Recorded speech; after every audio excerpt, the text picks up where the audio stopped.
You know that tight, anxious feeling that hits you when you see a photo of yourself you don't like? Our mind quickly interprets that to mean something is wrong with our body or something is wrong with us. But what if that feeling isn't a sign that you need to fix anything, but rather a signal from your inner wisdom saying, hey, you're believing something about yourself that isn't true. In this episode, I'm going to show you how to tell the difference between that untrue voice and your truthful inner wisdom, and why learning this difference might be the most important shift you ever make in your healing journey. I'm Kristina Bruce, a body, peace, and self-trust coach, and I help women release body shame and reconnect with the wisdom inside of them. If this content resonates with you and you agree that more women and girls need to hear this message of body peace, then subscribe to this channel, like this video, and share it.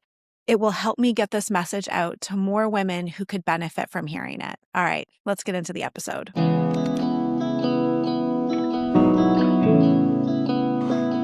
I don't know about you, but growing up, I learned that negative emotions were bad and positive emotions were good. I mean, that makes sense because feeling a positive emotion, well, it feels good and it's what we want to feel most of the time. And not many people enjoy feeling negative emotions, but I interpreted it to mean that I wasn't ever supposed to be feeling negative emotions. It was bad if I was feeling them. And now not everyone received that messaging or made that interpretation, but I think it's pretty broad in our culture that we don't have the best relationship with negative emotions. We're really trying to stuff them down and not feel them. And again, makes sense why they don't feel good. I always think about when I'm watching a TV show and somebody's interviewing somebody and the person gets emotional and they start crying and they're always apologizing for it. And I get that maybe they're apologizing because they feel like they're disrupting the flow of the show. But I also think there's something deeper there. There's a sense of apologizing for showing this negative emotion. We're just supposed to be looking put together and whatnot, and showing this negative emotion is not good. It also feels really vulnerable, and it also can feel like something is wrong. And what happens is our survival instinct kicks in when that happens, and it kind of says like, red alert, something is wrong. You're feeling bad right now. There must be danger around. And this can really show up when we hear the voice of the mind that is critiquing our body. What we tend to do in this case is we listen to whatever the mind says.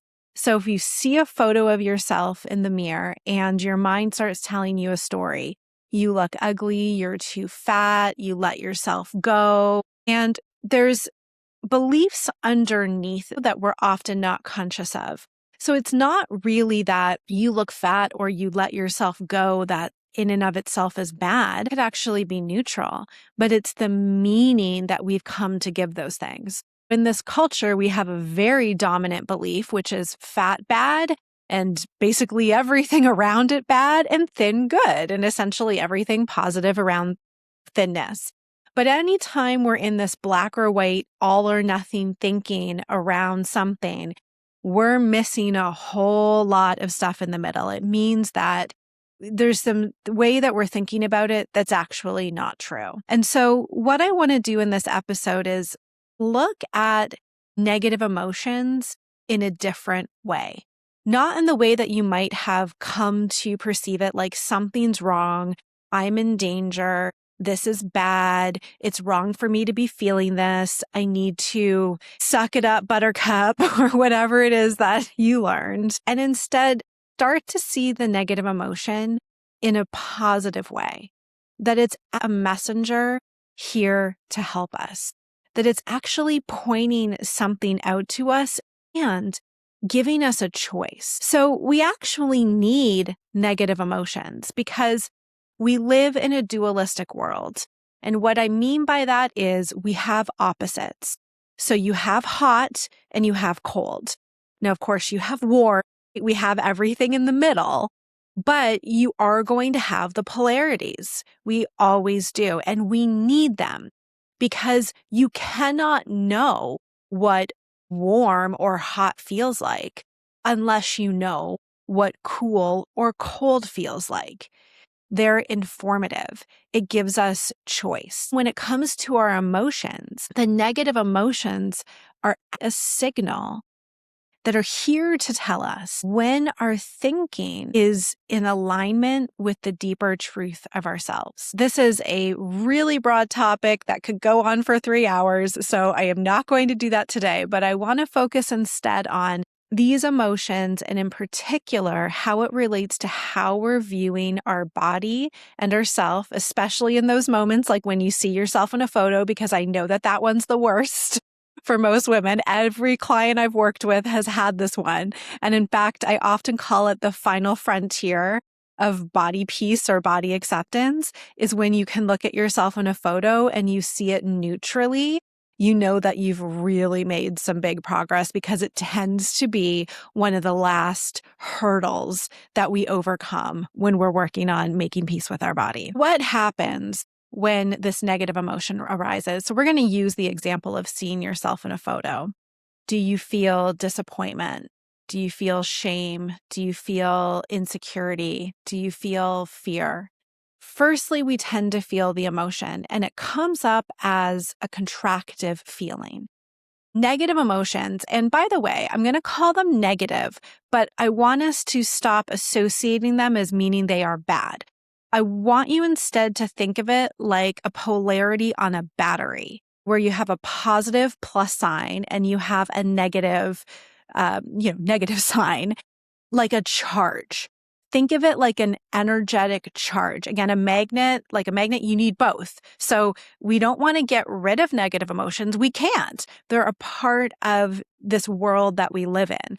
But instead, we want to change our understanding and relationship to them so that we can use these negative emotions for our benefit rather than being overwhelmed by them and misunderstanding them to where it sends us off a path that in the end doesn't really serve us. So I'm going to get into that a little bit more. So you first feel this contractive feeling. It's tight. You might feel a sinking in your stomach, a tightness in your chest. Your heart might start to race. You might feel like you want to hide. Those are the signals that there's a negative energetic emotion present. Now, at the same time that emotion is present, there's also thinking that's going on. And sometimes we're not even aware of the thoughts. We just feel the feelings. But there's always thoughts or beliefs. So beliefs are just thoughts that we've come to think over and over again and take them as truth that are running in the background. Sometimes you might be aware of the thoughts. You might hear them. Talked about it earlier, the thoughts like, I'm not good enough, I'm ugly, I look terrible, oh my God, I look so old.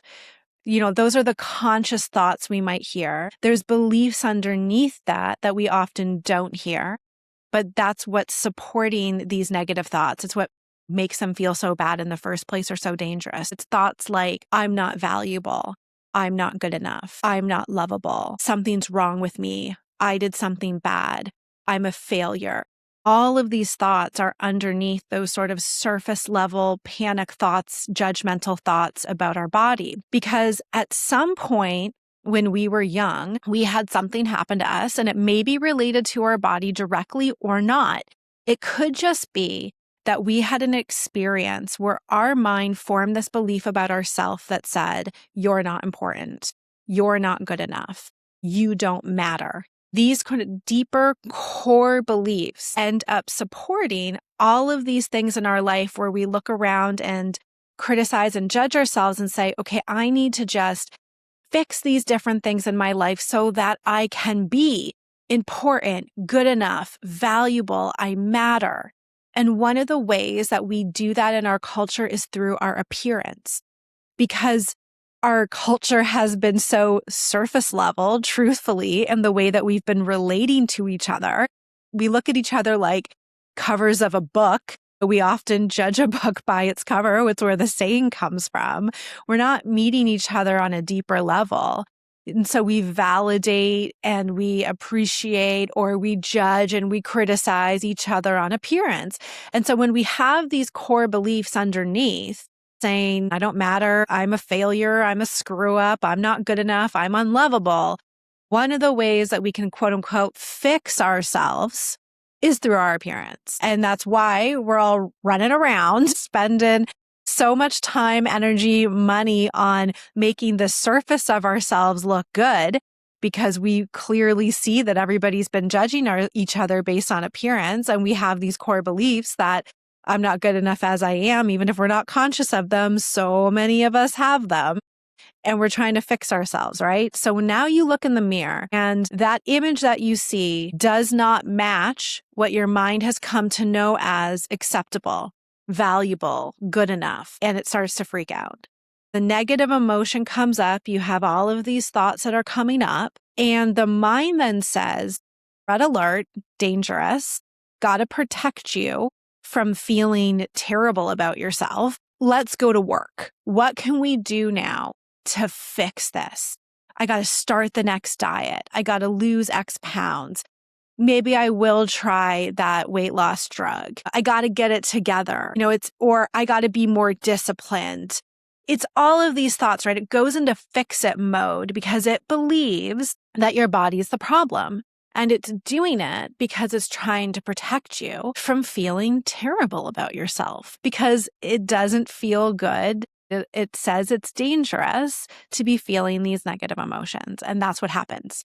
That is the standard cycle of how we tend to deal with these negative emotions that come up around our appearance. But what if those emotions, what if that contractive feeling, the feelings of shame, insecurity, sadness, whatever it might be, whatever we would call a negative emotion, was actually your inner wisdom alerting to you, trying to get your attention, like setting off a bell, ding, ding, ding, or a loud alarm. Hey, you have a core belief about yourself that is at play right now that's not true for you.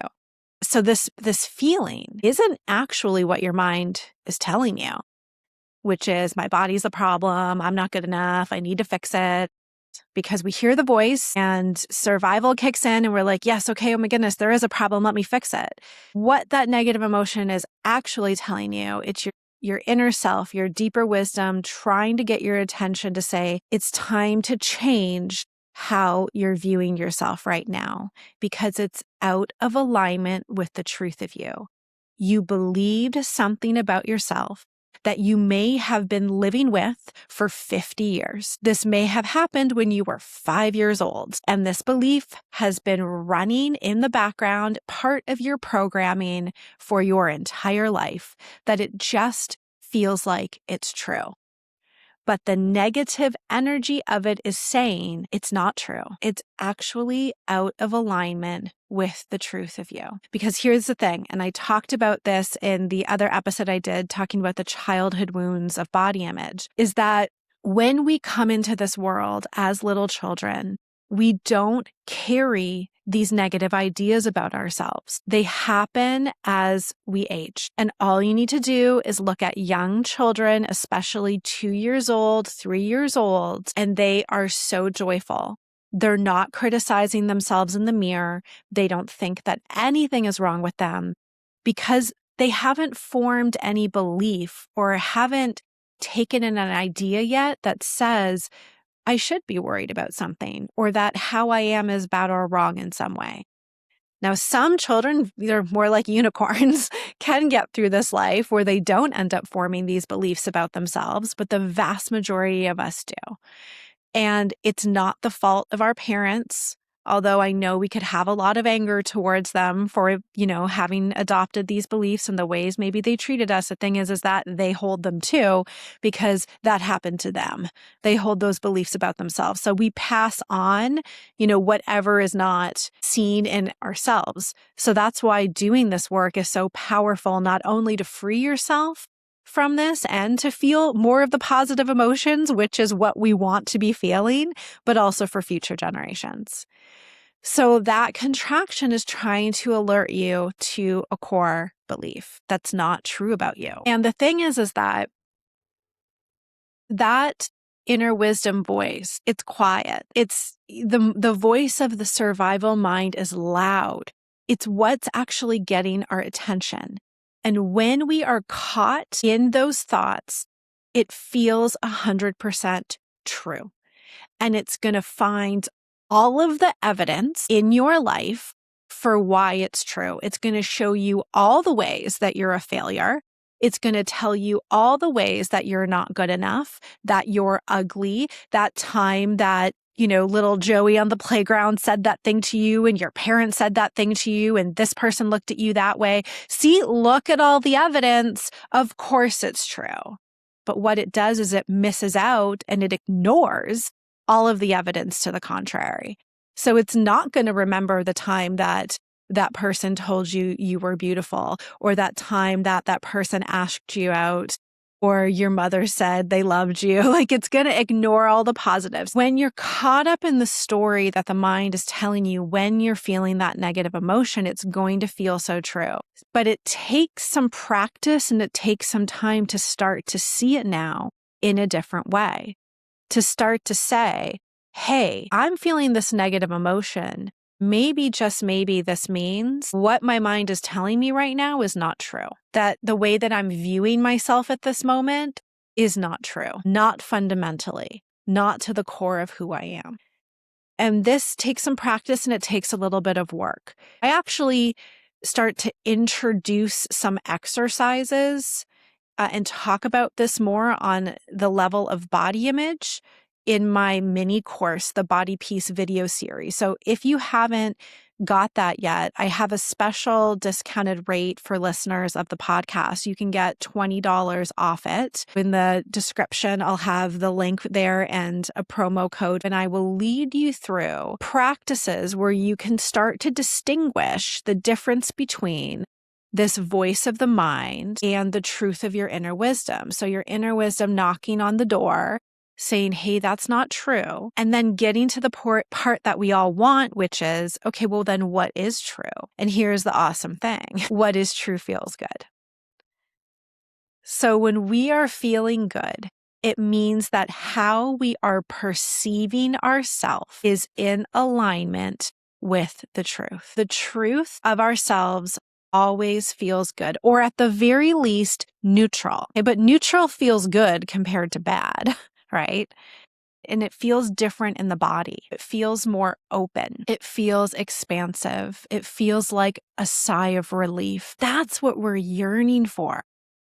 That's what we're all so desperately seeking. In fact, there is nothing that we do, whether it's anything for our body, for how we look, anything in our relationships, our job, our life, that is not in an effort to feel good. We're either trying to avoid feeling bad, which the result then is to feel good. But how we've been going about it has been running us in circles, and it's been sucking up so much of our time and energy. It's why we're so exhausted at the end of the day, is because we've been using up so much energy trying to fix, manage, control, keep all of our ducks in a row, avoid certain things, avoid certain people, avoid certain conversations, whatever it may be, so that we can feel good. And you know what? It's worked to a degree, and it's the best that we've known, or else we wouldn't do it, because we only do things that are going to bring us some relief.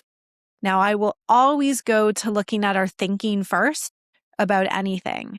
I will look at the beliefs about whatever situation it is, about your body, about a diet, about whatever, and will point out, okay, here is the thinking about this that is inaccurate because it feels bad. So is this decision driven by fear, which most of the time it is? And it's funny, every time I say fear, a lot of people will say to me, it's not fear, I'm not afraid. And I get that, because they might not actually be feeling fear. It might not feel like it in that moment. But if we trace it down and we go underneath the emotion, it ends up usually coming down to some kind of survival instinct, which is fearful. I kind of put it into a bucket, a large bucket of fear, survival based, or a bucket of love, which feels warm or even just neutral and peaceful. So this journey of making peace with your body, you would not be listening to this if you hadn't already experienced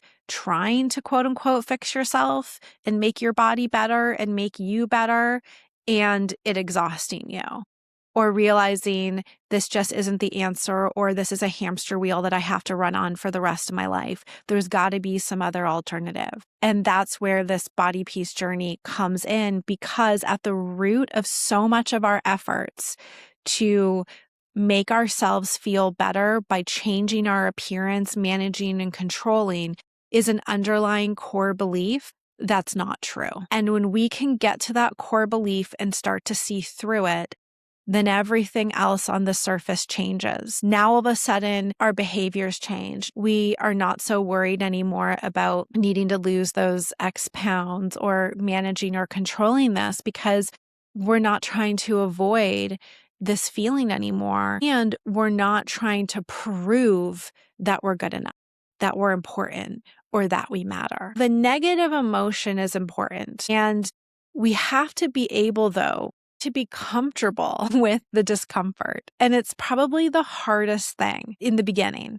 because the last thing we want to do is feel the uncomfortable emotions, especially if it was attached to a pretty traumatic memory. But the thing is that any emotion that we feel that is tied to the past, as one of my favorite teachers, Byron Katie, would say, the thing that I love about the past is that it's over. So we're only ever feeling a remnant, a memory, something that doesn't actually exist anymore. It's not in the here and now, but it's just been living in our nervous system and in our memory. And when we try to avoid it, it stays there. So the really powerful thing about starting to learn to feel these emotions without engaging in the story of the mind, so bringing conscious presence awareness to the emotion, helps it to release from the body. It helps it to move out of our nervous system. And when we question the story, the narrative, the belief about who we think we are, about what we've believed so long to be true about us, I'm the screw up, I'm the one that nobody cares about. When we start to question that and see through it and see what's actually true, it all starts to dissolve. And then what's left? It's actually the feelings of love. It's the positive feelings that we're so craving, that we've been trying to make ourselves better, to make ourselves enough, to achieve, to collect all the degrees, to look beautiful. Well, we don't need to try to do that anymore, because we know already that we're enough. Having this different relationship with your emotions, understanding what the negative emotions are actually telling you, that you've got a core belief here that's not true, is so freeing. And then coupling that with developing the skill to be able to feel the physical energy of the emotion with presence and to let it move is what frees you. There's the saying, the only way out is through. And none of us want to go through, and I get it. But I've yet to find that hasn't been worth it. It's always been freeing. The two-pronged approach, allowing ourselves to feel the emotion with presence and question the story and the belief that came along with it. That is the core of the work that I do one-on-one with my coaching clients. If you're ready to have somebody who can hold that space for you and can guide you through this process of identifying these beliefs, helping you feel the emotion and question them, I'll have a link below in the description. You can learn more about one-on-one coaching together. This is very different from what most of us are used to, and it takes courage, and I acknowledge that. But if you have listened to this point, there's something calling you to do this, to actually seeing, I got a belief here that's not true, and this is my inner wisdom calling me back to myself. It's inviting me to come home. It's saying, hey, let's shed now all of the illusions about yourself that are not true, all of these heavy, dense beliefs that are not wrong and are not a mistake. That's something else that I think is important. We need to have had this experience of who we're not in order to see who we are. Because again, if we did not know what cold was, we would not know what hot is. Life is here to challenge us. And how it does that is through contrast.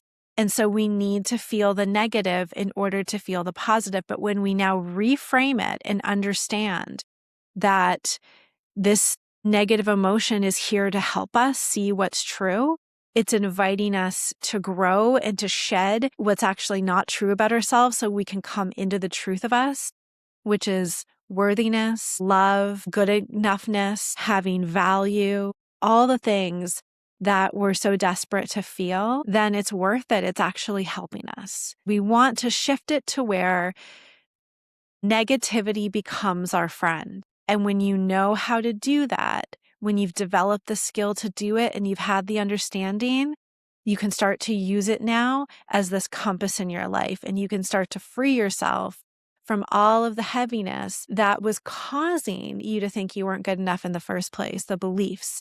And, well, you get your energy back.